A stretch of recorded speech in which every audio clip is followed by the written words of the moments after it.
Yemen से आई ये तस्वीर बता रही है कि यमन के नागरिकों का हुजूम तानाशाही के खिलाफ लड़ने के लिए तैयार है। लगातार जिस तरीके से नेतन्याहू अपनी ताकत का बल दिखाकर मासूम फिलिस्तीनों को मौत के घाट उतार दिया, अब उसकी बात को बगावत में तब्दील करने का समय आ गया है।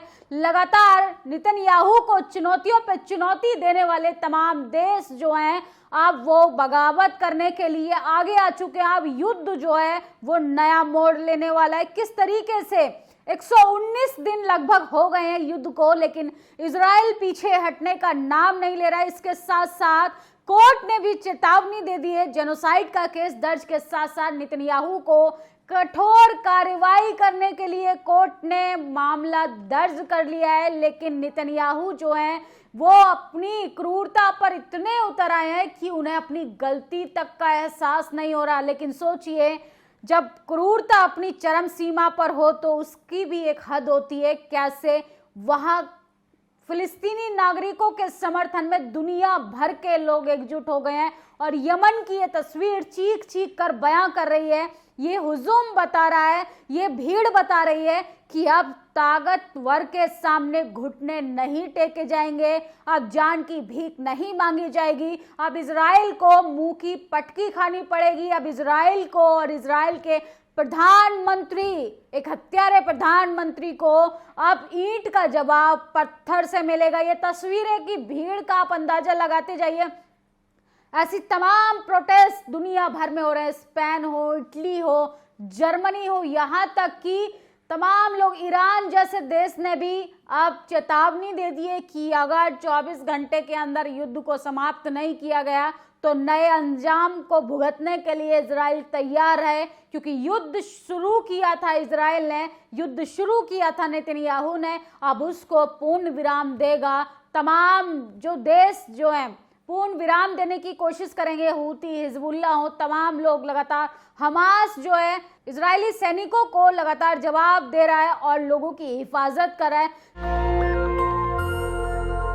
सोचिए, मासूम बच्चे, मासूम महिलाएं इस तरीके से टूटी फूटी इमारतों में जान बचाकर न जाने सर्द रातों के बीच रात काटने के लिए मजबूर हो रहे हैं। लेकिन इजरायली सैनिक बिल्कुल भी रहम नहीं खा रहे हैं और ना ही उन लोगों को अपनी गलती का एहसास है कि वो कितने बड़े पाप के भागीदारी बन रहे हैं। सोचिए, इंसानियत की देर सवेर ही सही, लेकिन जीत आखिर मानवता की होती है, प्रेम की होती है, इंसानियत की होती है। और ये कहीं ना कहीं एक दिन उस हत्यारे प्रधानमंत्री को सोचना पड़ेगा कि उसने पूरे इतिहास में एक कायरता वाला काम किया है। उसका जब इतिहास लिखा जाएगा तो उन पन्नों पे उसका नाम खून की स्याही से रंगा होगा। वो एक हत्यारा है, वो एक तानाशाही प्रधानमंत्री है। यहाँ तक कि उसने युद्ध की नीतियों को भी छल्ली छल्ली कर दिया, युद्ध की नीतियों का भी गला घोट दिया। युद्ध की नीतियों को के आधार पर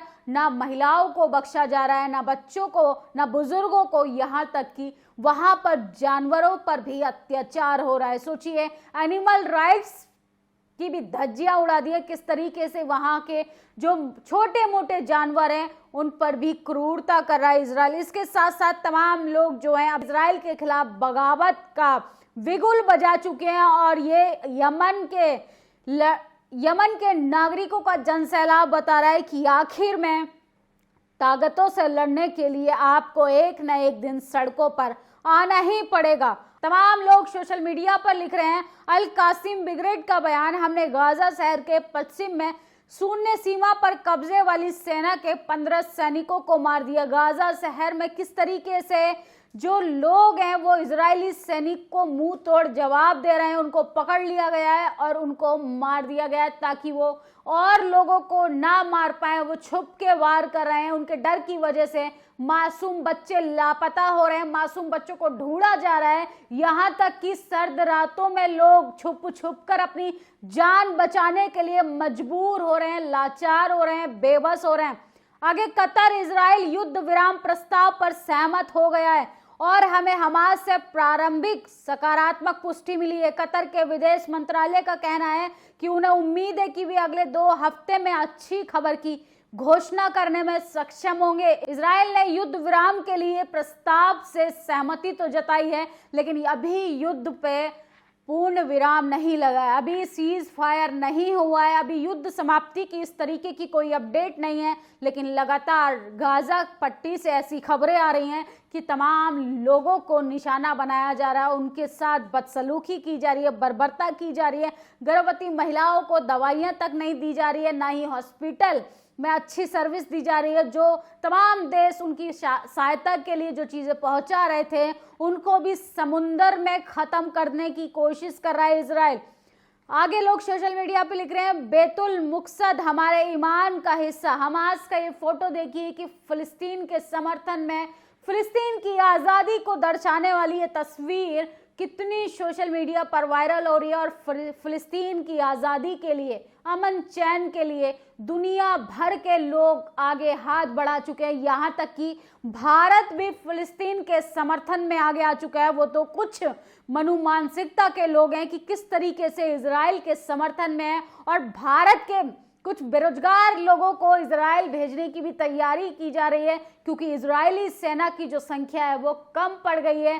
तो इजराइल के जो प्रधानमंत्री हैं नेतन्याहू, वो दुनिया भर के लोगों को बुलाने के लिए प्रस्ताव रख रहे हैं कि हमारे देश आइए और हमारे देश में काम कीजिए। असल में काम की आड़ में वो अपनी सेना को बढ़ाने का काम कर रहे हैं, क्योंकि अब पूरी दुनिया में एक्सपोज हो चुका है इजराइल, और इजराइल के प्रधानमंत्री का जो डंका बजता था कि वो सबसे ताकतवर प्रधानमंत्री हैं, ताकतवर देश के प्रधानमंत्री हैं, अब ना वो देश ताकतवर रहा है, असल में वो कायर देश के प्रधानमंत्री हैं, वो एक हत्यारे प्रधानमंत्री हैं, वो एक तानाशाही प्रधानमंत्री हैं, वो एक बर्बरता करने वाला अपराधी प्रधानमंत्री है।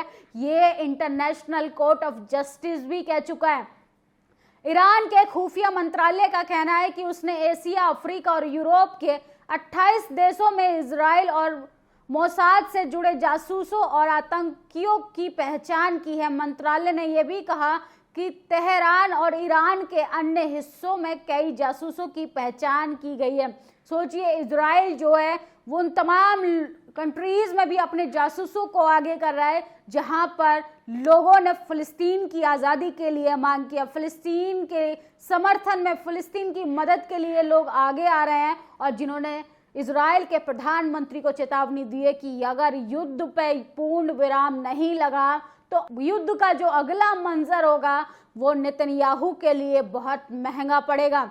ब्रेकिंग न्यूज, हम युद्ध के तुरंत बाद फिलिस्तीन को एक स्वतंत्र और संप्रभु राज्य के रूप में मान्यता देंगे और स्थायी युद्ध विराम का इंतजार नहीं करेंगे। ब्रिटिश विदेश मंत्री डेविड कैमरून का बयान आया है कि जल्द से जल्द ये युद्ध समाप्त होना चाहिए, और हम फिलिस्तीन के लोगों के लिए प्रार्थना कर रहे हैं, और हम चाहते हैं कि आने वाले टाइम में इस तरीके का युद्ध नहीं होगा।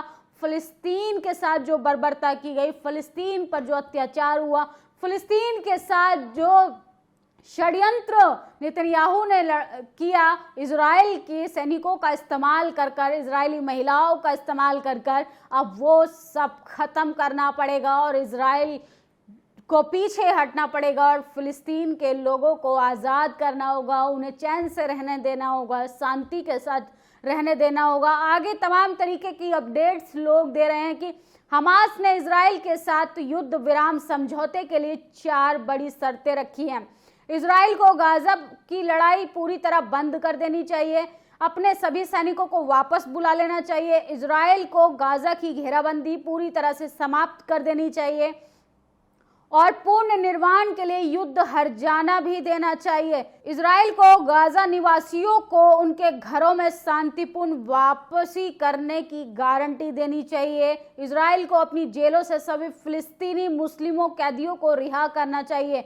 कतरी विदेश मंत्रालय के अनुसार हमास और इजराइल के बीच संघर्ष विराम करीब आ गया है और जल्दी सफलता की घोषणा सामने आएगी। तो ये बहुत बड़ी राहत की खबर है कि इजराइल जो है उसको सहमति पत्र में उसको 4 ये शर्तें बताई गई हैं कि आपको पूर्ण तरीके से मासूम फिलिस्तीन को अपनी जेल की सलाखों के पीछे से रिहा करना होगा, और लोगों को अमन चैन से उनके घरों में रहने देने दिया जाएगा, और जिन जिन गाजा के लोगों का आपने नुकसान किया है, उनको हर्जाना भी देना पड़ेगा। लेकिन सोचिए, जब कोई व्यक्ति अपनी कुर्सी की और सत्ता की आड़ में कुछ काम करता है तो वो हमेशा गलत काम करता है। पूरी दुनिया में आप देखेंगे कि हर युद्ध का सिर्फ एक ही रिजल्ट निकला, पछतावा, बेबसी, लाचारी। आज भी हिटलर की क्रूरता पर जर्मनी जो है वो पछतावा करते हैं कि हम हिटलर जैसे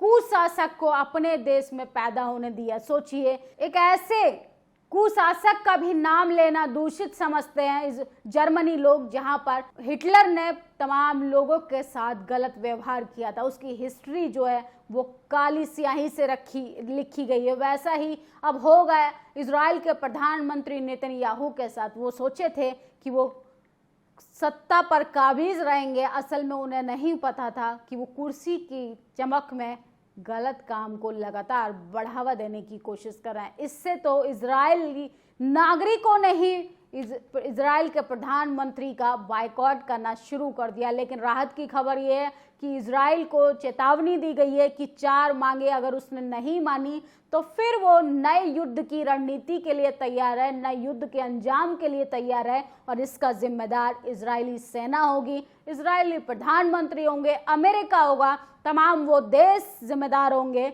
जिन्होंने इजराइल को हिम्मत और पनाह दोनों दिए। पूरी दुनिया में आप बम, गोली और बंदूक के दम पे कुछ भी हासिल नहीं कर सकते। किसी को जबरदस्ती आप अपनी कंट्रोल में नहीं ले सकते। असल में प्रेम, मानवता, दया, करुणा के नाम पर ही आप दुनिया में अमर होते हैं। लेकिन नेतन्याहू कहीं ना कहीं ये सब भूल गए थे। इसलिए पूरी दुनिया को युद्ध की ज़रूरत नहीं, बुद्ध की ज़रूरत है, जहाँ पे अमन, खुशहाली आए, तमाम बच्चों के चेहरे पे एक चमक रहे, सब कुछ शांतिपूर्ण तरीके से रहे। सोचिए, गर्भवती महिलाओं को दवाइयाँ तक नहीं मिल रही, वो कैसे तड़प रही हैं, बेबसी में, लाचारी में, दर्द में, उनको भी रहम नहीं दिया जा रहा है। और ये है इजराइल की करतूतें, ये है नेतन्याहू की करतूतें। लेकिन अब इस पर पूर्ण विराम जल्द लगने वाला है। पूरी अपडेट्स पे आपकी क्या प्रतिक्रिया है, कमेंट बॉक्स में जरूर बताइएगा। शुक्रिया। नेशनल दस्तक की आपसे गुजारिश है कि अगर इसको बचाना चाहते हैं तो नेशनल दस्तक को सब्सक्राइब करने के लिए रेड कलर के सब्सक्राइब बटन को दबाएं, फिर बेल आइकन की घंटी दबाएं। नेशनल दस्तक को बचाने के लिए बहुत जरूरी है कि हर खबर को शेयर करें, लाइक करें, कमेंट जरूर करें।